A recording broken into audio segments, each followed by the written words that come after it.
Good morning, everyone, and welcome. First, a tremendous thank you to our corporate partners, Richard and his team at Brown Jacobson, who turn public-private partnerships into reality, and the University of Exeter, where I have seen firsthand world-leading research on biodiversity and human health. And finally, Platis, Salman and his team, whose chocolate digestives not only keep me and my 4 teenage daughters powering through their days, but for all their support in making today possible. We've got a brilliantly full schedule with hopefully not a Peppa Pig in sight.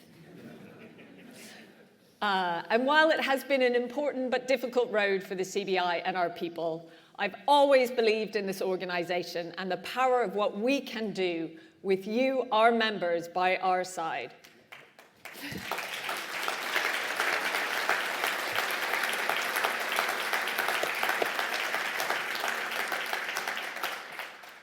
Our job in raising up the voice of UK business, fighting for a better economy and a brighter future, making the connections which help you as business leaders deliver the change you want to see in your local communities. And I hope that with this packed room, our amazing lineup, our conference today, we can truly say we're back in business thanks to all of you.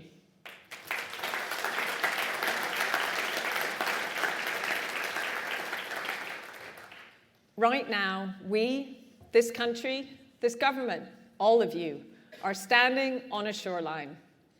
And in the distance, there's an island, a vision of growth, the real sustainable growth that we so badly need.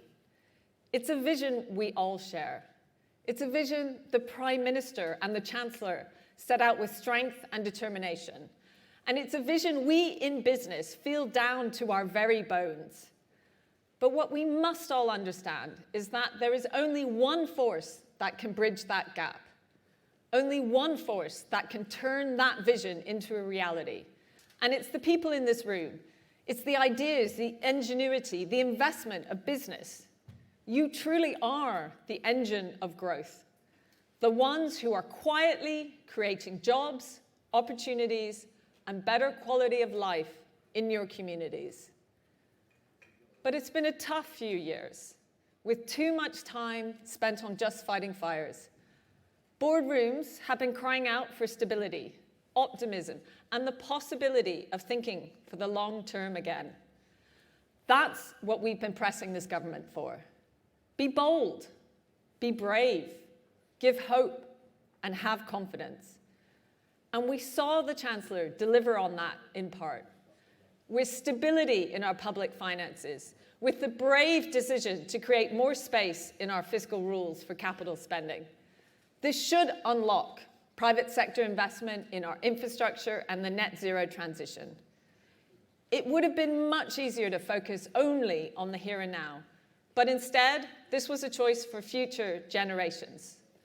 Then there was full expensing, the commitment to research and development, and above all, the corporate tax roadmap we called for to give business certainty for the long term.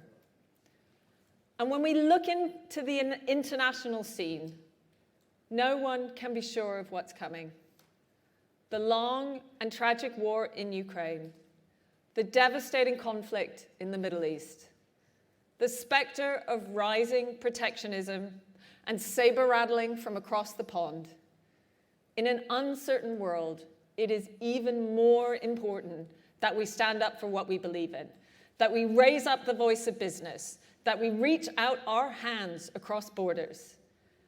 And we've seen the commitment from the government to work internationally, their leadership at COP29, where ultimately only investment by business will truly tackle climate change.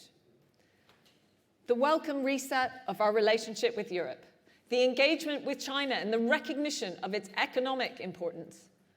While things remain uncertain abroad, this government has put us in a strong position by drawing the curtain on a near decade of instability at home. What people are calling the dullness dividend of stability. There's a lot to be said for dullness. We could all use a little bit more of it in our lives. But the challenge for all of us is when we look out across the water to our island of growth. When we look at the OBR's forecast of just 1.5% growth by the end of this Parliament, that island we're reaching for is still a long way off. That's because stability is a precondition, not a blueprint for growth. The missing piece, the steel that holds the whole bridge up, that's investment. Above all, it's corporate Britain. Because vital as they are for jobs, for every £1 an SME invests, larger firms invest £500. So what really defines growth is the decisions made in boardrooms up and down the country. It's CFOs asking, can we afford to invest? Can we afford to expand? Can we afford to take a chance on people? Well, after the budget, the answer we're hearing from so many firms is not yet.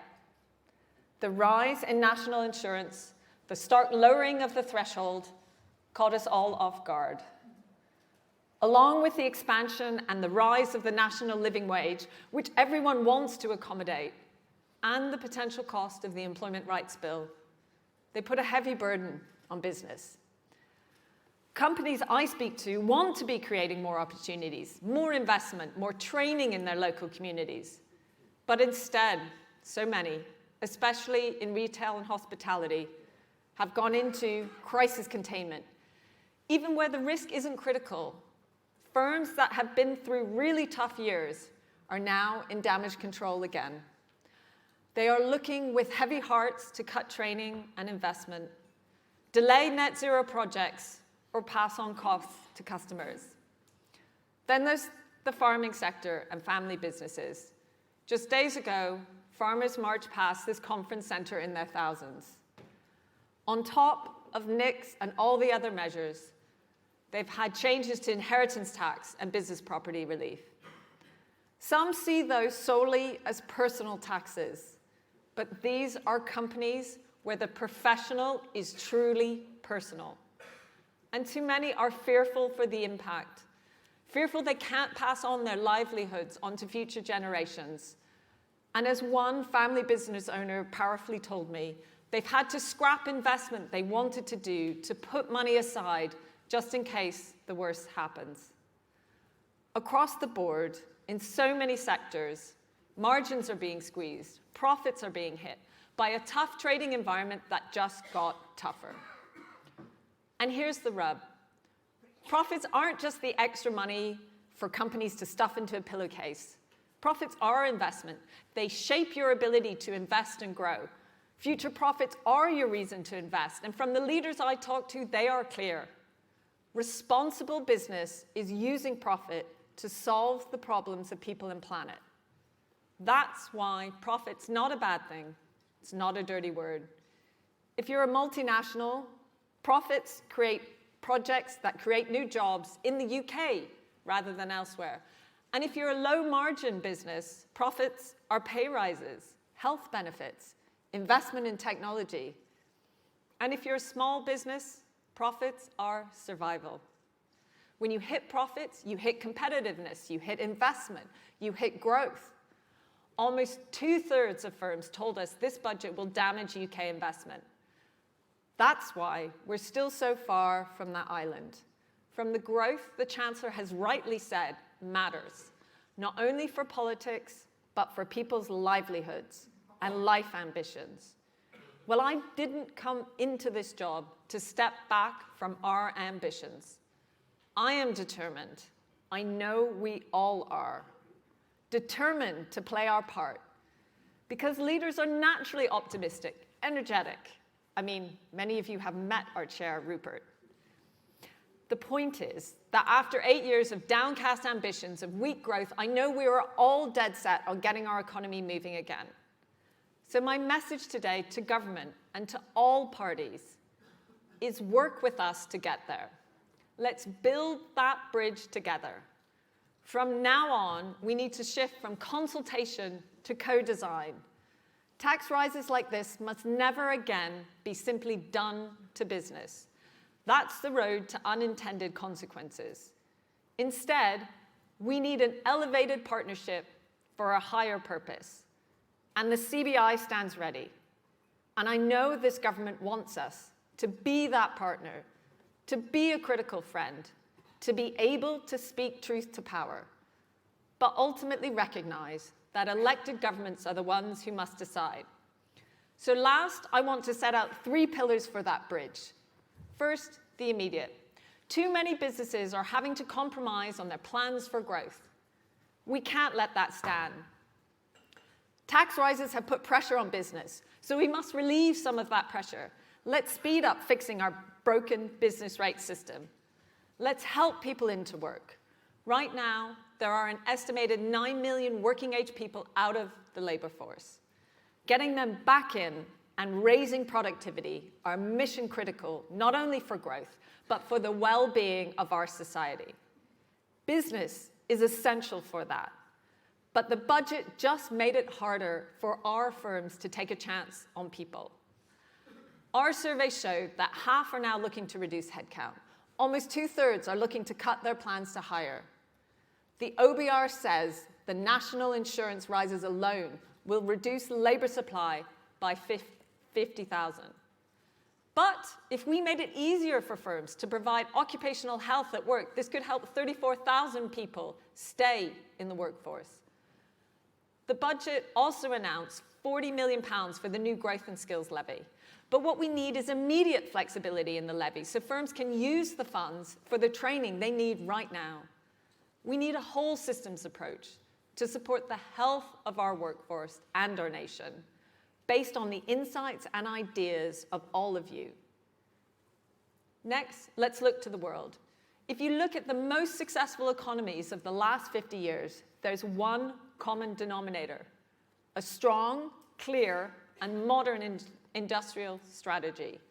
We've got a commitment from government to deliver it, but what is not yet clear is how it will help businesses in the everyday economy, the large employers who are often the first step into the world of work, the unsung heroes in our communities, how we support their workforce to be more productive. Because I can tell you, if you don't do that, your industrial strategy will not stand the test of time. So today, I'm proud to say the CBI is launching its own blueprint for competitiveness. It's not just our contribution to the industrial strategy debate. It's a framework for how we can work together on UK competitiveness. Through public-private partnerships, it's about how we transform economic challenges into opportunities, how we build resilience against future shocks. Because with industrial strategy, you start global and you implement local. And let me be clear, this isn't about picking winners. It's about picking races. Races we can win, building on the strength of every part of our economy, every business in this room, with all that you already do to make a difference. And as I've heard firsthand, it's firms in the everyday economy, like Asda, supporting their local community and driving up skills. It's vital manufacturers like Unipart in the Midlands, helping electrify our transport and provide services to our manufacturers. It's pioneers like Paragraph in Cambridge, Aspire Technology in the Northeast, all of you doubling down on your great strength, on your potential, so we can win big on the global stage. Finally, the third pillar in the bridge, the enablers of growth. On regulation, the Chancellor's Mansion House speech committed to putting risk appetite back in our toolbox for growth. Now we need the same for regulators across sectors. On tax, we need to go simple, we need to go digital to save time for business. On planning, it's not only a simpler system, but greater capacity. On tech adoption, there's extra support for manufacturers through Made Smarter. But if we could push that to more sectors, we could add 45 billion to our economy. So let's get to it, and fast. Because growth isn't just an ambition, it's not just a nice dream to get across the water to that island. This is existential. We face a storm of challenges: global protectionism, an aging population at home, a need to invest in our infrastructure, our people, and our communities. We want to reach that island, and we must. But if there's one thing I'm sure of, with the ideas, the energy of business, with each and every one of you, we can build one hell of a bridge to get there. Thank you.